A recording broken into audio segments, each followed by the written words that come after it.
కళ్యాణ లక్ష్మి, షాదీ ముబారక్ పథకాలపై తెలంగాణలో మళ్లీ రాజకీయ మంటలు రాజుకున్నాయి.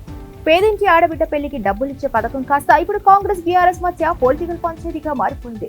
బీఆర్ఎస్ చెబుతోంది కాంగ్రెస్ పథకాన్ని ఎత్తేసి కుట్ర చేస్తోందని. ప్రభుత్వం మాత్రం అయ్యో బాబు రద్దు చేసే ఆలోచన లేదు అంటుంది. దీంతో పెళ్లి ఖర్చుల కంటే రాజకీయ ఖర్చులే ఎక్కువైనట్లుగా పరిస్థితి కనిపిస్తుంది. పథకాలను ఆపేందుకు కాంగ్రెస్ ప్రభుత్వం ప్రయత్నిస్తోందంటూ కేటీఆర్ పార్టీ శ్రేణులకు పిలుపునిచ్చారు. రాష్ట్ర వ్యాప్తంగా నిరసన చేయాలని సూచించారు. కోర్టు మధ్యంతర ఆదేశాలను సాకుగా చూపి పథకాలను నిలిపివేస్తున్నారని బీఆర్ఎస్ ఆరోపిస్తుంది. అంటే బీఆర్ఎస్ లెక్కల విషయం చాలా సింపుల్. పథకం కొనసాగాలి, ప్రభుత్వం జవాబు చెప్పాలి. కాంగ్రెస్ లెక్కలు మాత్రం పథకం కాదు బాస్, పేపర్లలోనే ప్రాబ్లం అన్నట్లుగా ఉంది.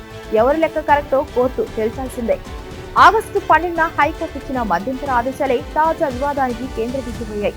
మంత్రి పొన్నం ప్రభాకర్ మాత్రం పథకం రద్దు చేయడం లేదని స్పష్టం చేశారు. డివిజన్ బెంచ్ ను ఆశ్రయిస్తామని చెప్పారు. కౌంటర్ దాఖలు అధికారుల తప్పిదం జరిగిందా, న్యాయపరమైన వ్యవహారాల్లో లోపమా అన్నదానిపై విచారణ చేస్తామని తెలిపారు. బాధ్యులపై చర్యలు తీసుకుంటామని కూడా చెప్పారు. గత ప్రభుత్వం 2014లో ఇచ్చిన జీవోల్లో లోపాలే ఇప్పుడు సమస్యకు కారణమని కాంగ్రెస్ వాదిస్తోంది. మొత్తానికి పేదింటి పెళ్లి పథకం రాజకీయ పార్టీలకు మాత్రం మరో పెళ్లి పందిరైపోయింది.